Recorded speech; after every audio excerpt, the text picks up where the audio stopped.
السلام عليكم ورحمة الله وبركاته، وأسعد الله أيامكم بالخير والمسرات. اليوم سنعمل قاعدة للأطباق جدا سهلة التنفيذ وأنيقة على طاولة المائدة. إذن هيا بنا نرى طريقة عملها معا. بسم الله. نبدأ أولا بعمل عقدة على الإبرة، ثم نرتفع منها ب6 سلاسل، 1 2 3 4 5 6، ثم منزلقة في أول سلسلة حتى نحصل على حلقة.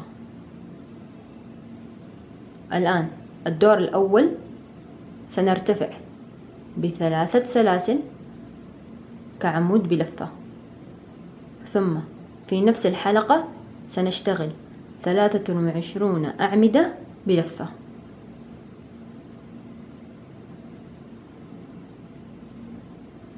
واحد،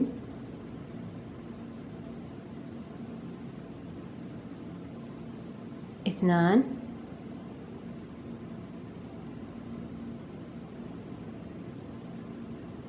ثلاثة،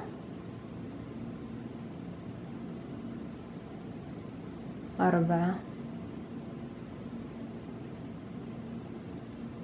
5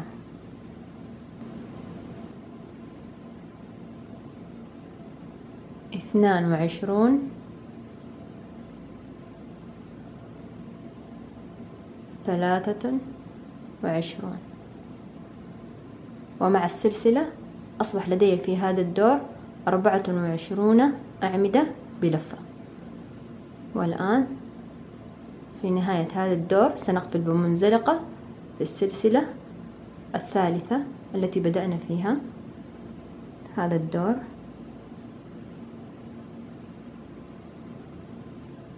هكذا. الآن الدور الثاني سنرتفع ب3 سلاسل كعمود بلفة، ثم عمود بلفة في نفس الغرزة،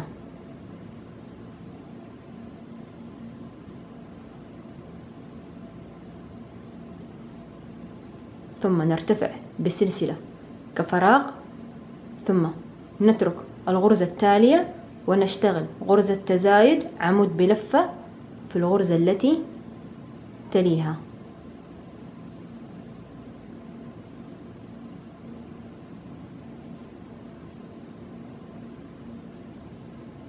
هكذا.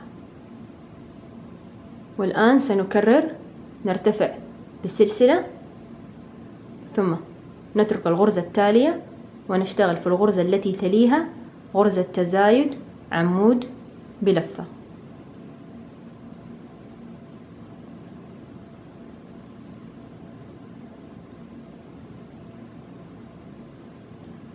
وهكذا سنكرر حتى نهاية هذا الدور.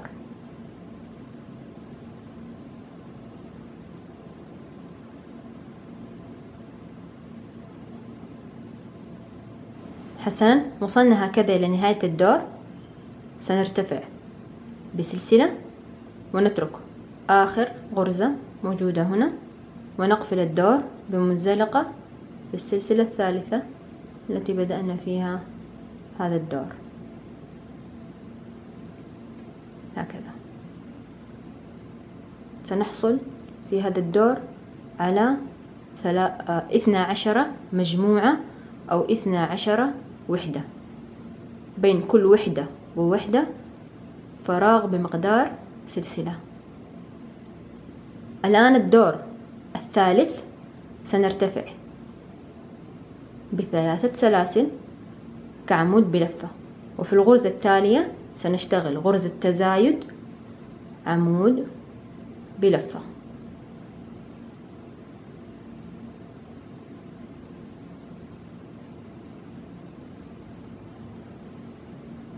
هكذا. والآن سنرتفع بالسلسلة ثم ننتقل إلى المجموعة التالية ونشتغل في أول غرزة عمود بلفة واحدة، ثم غرزة تزايد عمود بلفة في الغرزة التي تليها.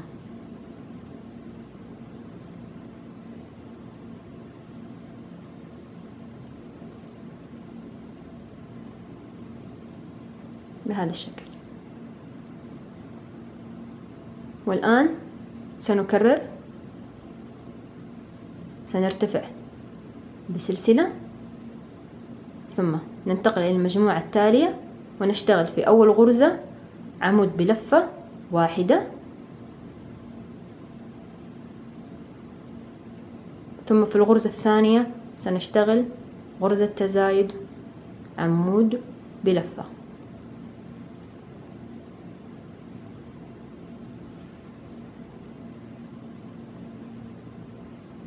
هكذا، ثم نرتفع بالسلسلة، وهكذا سنكرر حتى نهاية هذا الدور. حسنا، وصلنا هكذا إلى نهاية الدور. سنرتفع بالسلسلة ثم نقفل الدور بمنزلقة في السلسلة الثالثة التي بدأنا فيها هذا الدور. هكذا. الآن الدور الرابع سنرتفع ب3 سلاسل كعمود بلفة، ثم عمود بلفة واحدة في الغرزة التالية،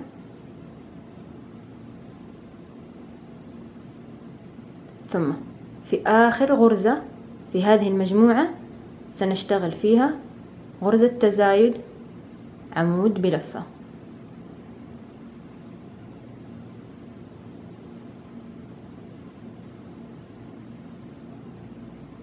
هكذا.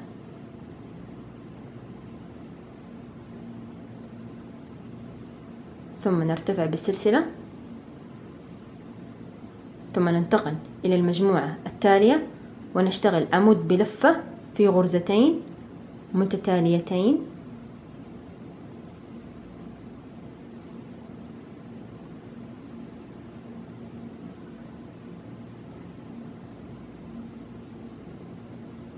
ثم في آخر غرزة في هذه المجموعة سنشتغل غرزة تزايد عمود بلفة.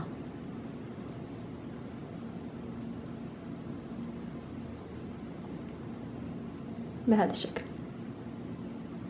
والآن سنكرر، نرتفع بالسلسلة ثم ننتقل إلى المجموعة التي تليها ونشتغل في الغرزة الأولى والثانية عمود بلفة واحدة،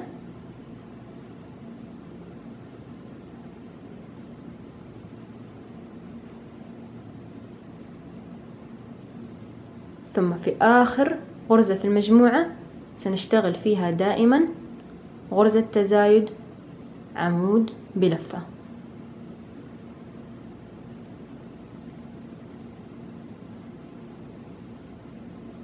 نرتفع بالسلسلة، وهكذا سنكرر حتى نهاية هذا الدور.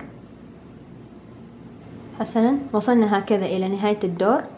سنرتفع بسلسلة ثم نقفل الدور بمنزلقة في السلسلة الثالثة التي بدأنا فيها هذا الدور.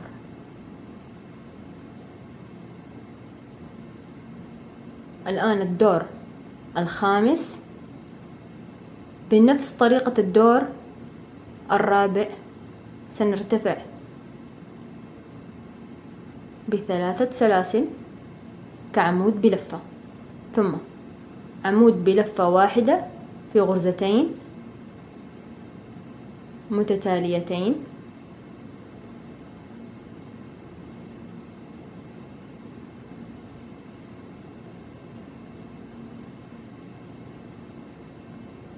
ثم سنشتغل دائما في آخر غرزة في هذه المجموعة وفي المجموعة الواحدة سنشتغل فيها دائما غرزة تزايد عمود بلفة.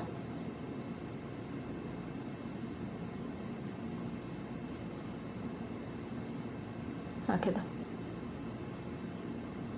ثم دائما نرتفع بسلسلة واحدة ثم ننتقل إلى المجموعة التالية ونشتغل في جميع غرزها الأولى عمود بلفة واحدة.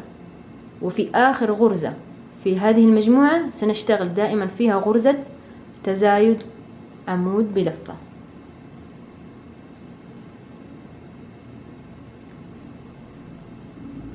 في جميع الغرز الأولى سنشتغل عمود بلفة واحدة فقط،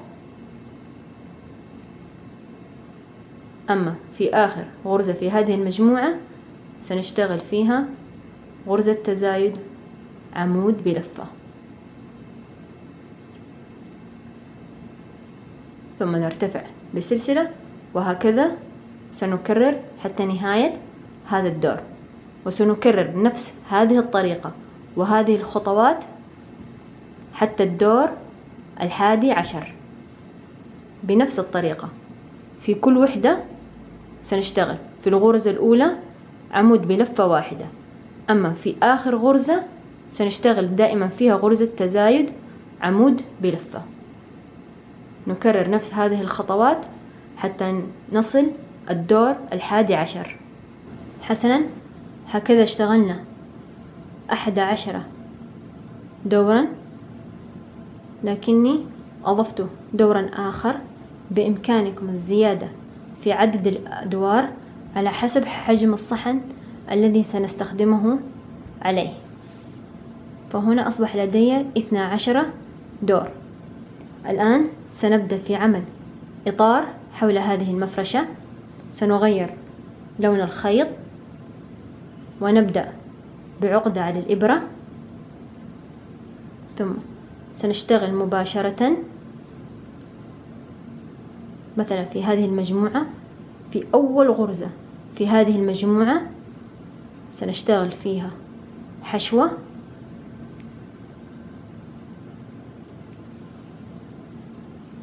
ثم نرتفع بسلسلتان كعمود بلفة، ثم عمود بلفة واحدة في الغرزة التالية،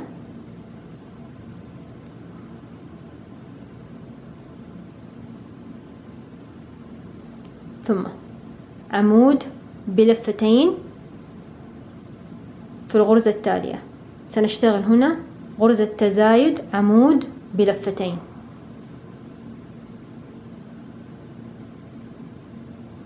هذه الأولى عمود بلفتين في نفس الغرزة،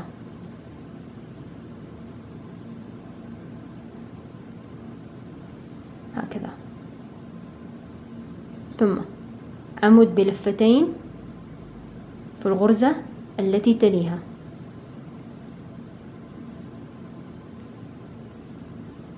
فقط واحدة،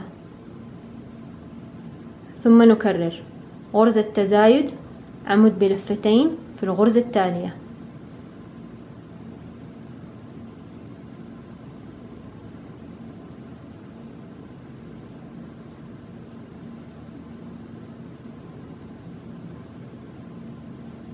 ثم عمود بلفتين في الغرزة التي تليها، عمود واحد فقط،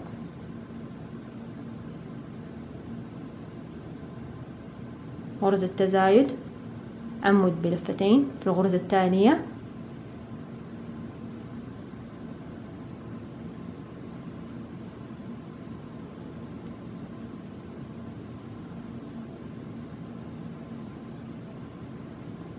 ثم عمود واحد بلفتين في الغرزة التي تليها. بقي لدينا هنا 4 غرز. دائما في نهاية كل مجموعة الغرزتان الأخيرتان في هذه المجموعة سنشتغل فيهما عمود بلفة واحدة، والغرزة التي قبلهما سنشتغل فيها غرزة تزايد عمود بلفتين. سنشتغل هنا فقط عمود واحد بلفتين،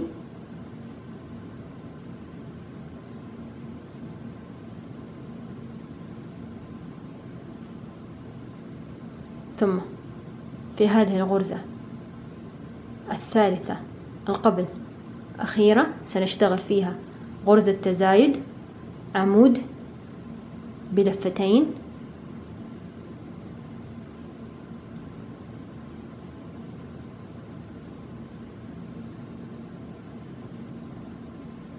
ثم عمود بلفة واحدة في الغرزة الثانية،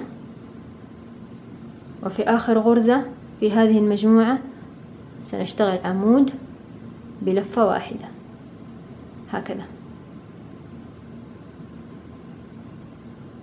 كما بدأنا هنا. في بداية هذه المجموعة في الغرزتين الأولى اشتغلنا عمود بلفة واحدة، ثم في الغرزة التي تليها غرزة تزايد عمود بلفتين، وسنختم بنفس الطريقة. في الغرزة الثالثة التي قبل الأخير سنشتغل عمود بلفتين تزايد، وفي آخر غرزتين في نفس المجموعة سنشتغل عمود بلفة واحدة في كل غرزة في كل غرزة. مهما كان عدد الغرز التي لدينا هنا سنشتغل بنفس الطريقة.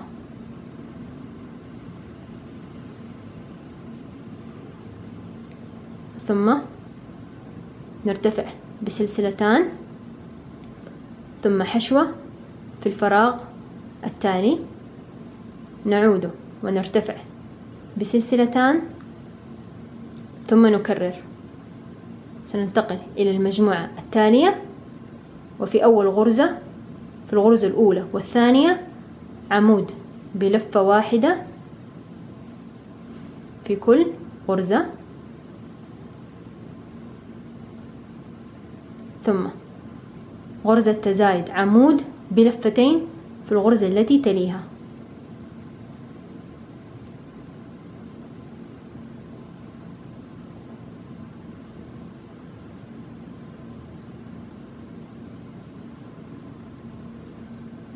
ثم عمود بلفتين في الغرزة التالية، ثم غرزة تزايد عمود بلفتين في الغرزة التي تليها،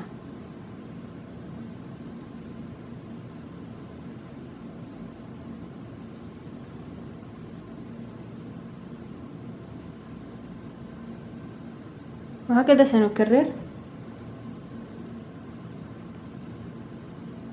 عمود بلفتين في الغرزة التالية،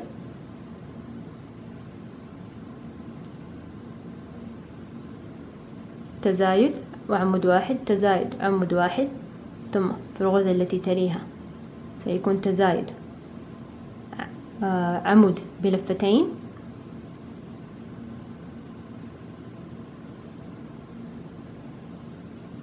ثم في الغرزة التي تليها عمود واحد بلفتين. حسنا، بقيت لدينا هنا 3 غرز. في الغرزة الأخيرة والثانية سنشتغل عمود بلفة واحدة، وفي الغرزة الثالثة التي قبل الأخيرة نريد أن نشتغل فيها دائما غرزة تزايد عمود بلفتين. حسنا، هنا سنشتغل عمود واحد بلفتين،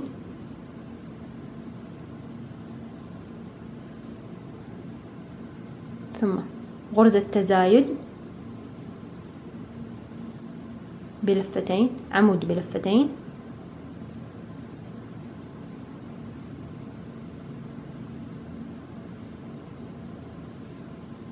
ثم في الغرزتين الأخيرة سنشتغل عمود بلفة واحدة في كل غرزة.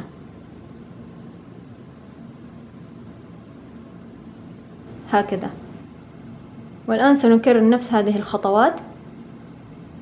سنبدأ دائما في الغرزة الأولى والثانية عمود بلفة واحدة، ثم في الغرزة التي تليها مباشرة غرزة تزايد عمود بلفتين، ثم عمود واحد بلفتين في الغرزة التالية، ونكرر تزايد وعمود واحد، تزايد وعمود واحد. ودائما نختم الوحدة هذه الغرزة الأخيرة والثانية سنختم كما بدأنا عمود واحد بلفة، ثم في الغرزة الثالثة التي قبل الأخيرة ستكون كما هي هنا غرزة تزايد عمود بلفتين. مهما كان عدد الغرز التي لدينا، وستكون على حسب الأدوار التي اشتغلناها، سنشتغل بنفس الطريقة. ثم نكمل، نرتفع بسلسلتان ثم حشوة في الفراغ التالي، ثم نرتفع بسلسلتان ثم نكرر في الوحدة أو المجموعة التالية كما فعلنا سابقا. نكرر نفس هذه الطريقة حتى نهاية هذا الدور. حسنا، وصلنا هكذا إلى نهاية الدور. سنرتفع بسلسلتان ثم حشوة في آخر فراغ موجود لدينا هنا، ثم نرتفع بسلسلتان ثم نقفل الدور بمنزلقة في السلسلة الثانية التي بدأنا فيها هذا الدور هكذا. الآن الدور الأخير بهذه المفرشة، سنرتفع بسلسلة كحشوة ثم غرزة حشوة في الغرزة التي تليها، ونكرر. سنشتغل في جميع هذه الغرز الموجودة لدينا، في جميعها سنشتغل فيها غرز حشو. حسنا، اشتغلنا هنا إلى آخر غرزة. الآن سنشتغل غرزتا حشو في الفراغ التالي المكون من سلسلتان،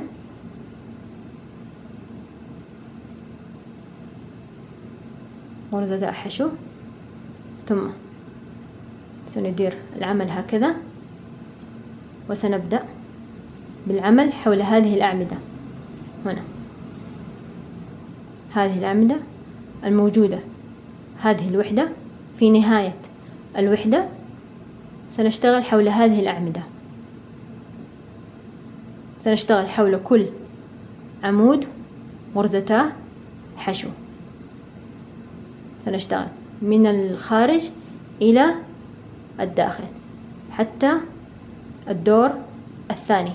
هنا ستكون بهذه الطريقة. سندير العمل هكذا، هذا الشكل.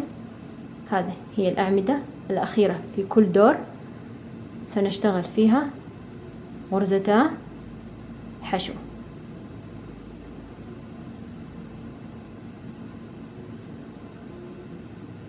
ثم ننتقل إلى الدور الذي يليه ونشتغل حول آخر عمود فيه غرزتا حشو بهذا الشكل.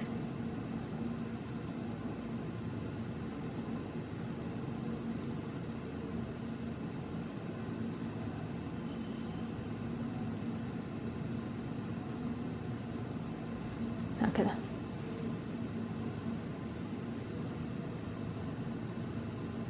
سنشتغل بنفس هذه الطريقة حول جميع هذه الأعمدة الموجودة في نهاية الأدوار حتى الدور الثاني هنا، حتى نصل إلى هذا الدور الثاني.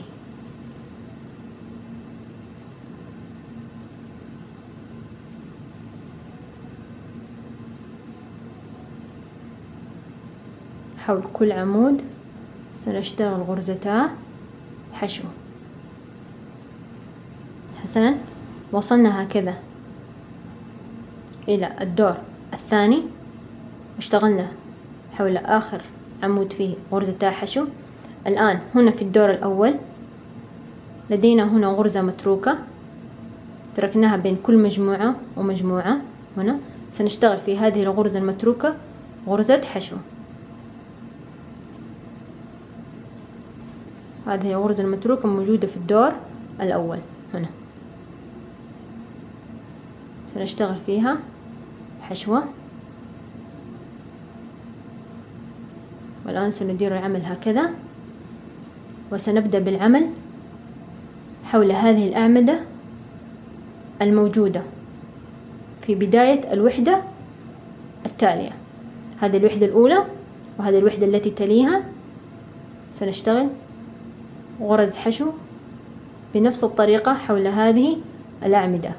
حول كل عمود وآخر سنشتغل فيها غرزتا حشو متجهين من داخل المفرشة إلى خارجها.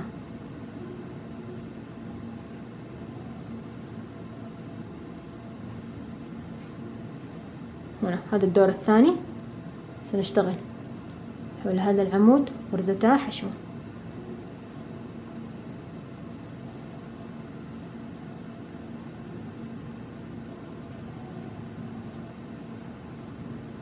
ثم حول العمود الذي يليه مباشرة، وهكذا نكرر غرزة حشو حول كل عمود حتى نصل إلى الأعلى أو إلى خارج المفرشة.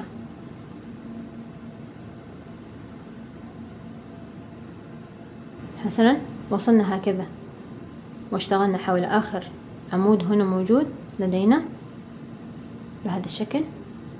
والآن سنشتغل هذه غرزة الحشوة التي اشتغلناها سابقا في الفراغ المكون من سلسلة. سنشتغل هنا في الفراغ المكون من سلسلتان غرزتا حشو. هذا هو الفراغ،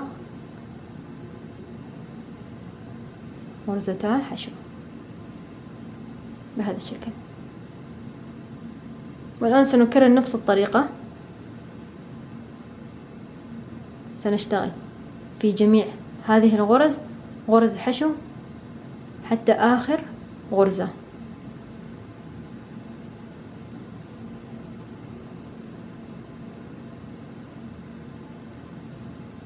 حسنا، وصلنا هكذا إلى آخر غرزة. والآن سنشتغل في الفراغ المكون من سلسلتان، سنشتغل فيه غرزتا حشو، ثم سنبدأ بالعمل حول هذه الأعمدة الموجودة في نهاية هذه الوحدة أو هذه المجموعة. سنشتغل حول كل عمود غرزتا حشو متجهين من خارج المفرشة إلى داخلها حتى الدور الثاني. سندير العمل هكذا بهذه الطريقة، ثم حول العمود سنشتغل غرزتا حشو، ونكرر هكذا حتى نصل الدور الثاني. مثلا وصلنا هكذا إلى الدور الثاني. والآن سنشتغل حشوة هنا في الغرز المتروكة الموجودة في الدور الأول. هنا هذه الغرزة التي بين مجموعتين سنشتغل فيها حشوة، ثم ندير العمل هكذا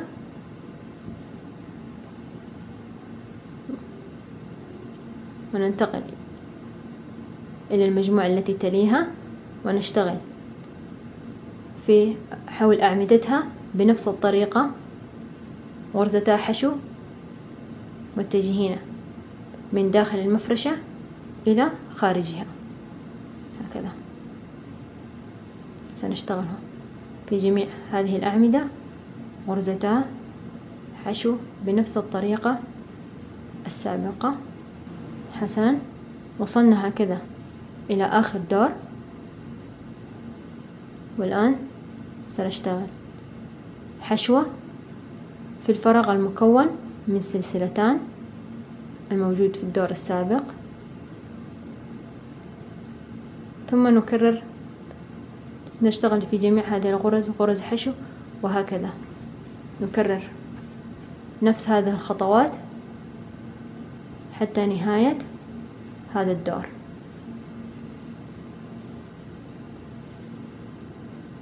حسنا، وصلنا هكذا إلى نهاية الدور، وسنشتغل غرزتا حشو هنا في آخر فراغ مكون من سلسلتان، ثم نقفل الدور بمنزلقة في أول غرزة حشوة بدأنا فيها هذا الدور. نرتفع بسلسلة ثم نقص الخيط. وشكرا جزيلا لكم على المشاهدة، وإن شاء الله يكون الفيديو نال على رضاكم، وإلى لقاء آخر مع عمل جديد وأنيق بإذن الله، ودمتم في رعاية الله، والسلام عليكم ورحمة الله وبركاته.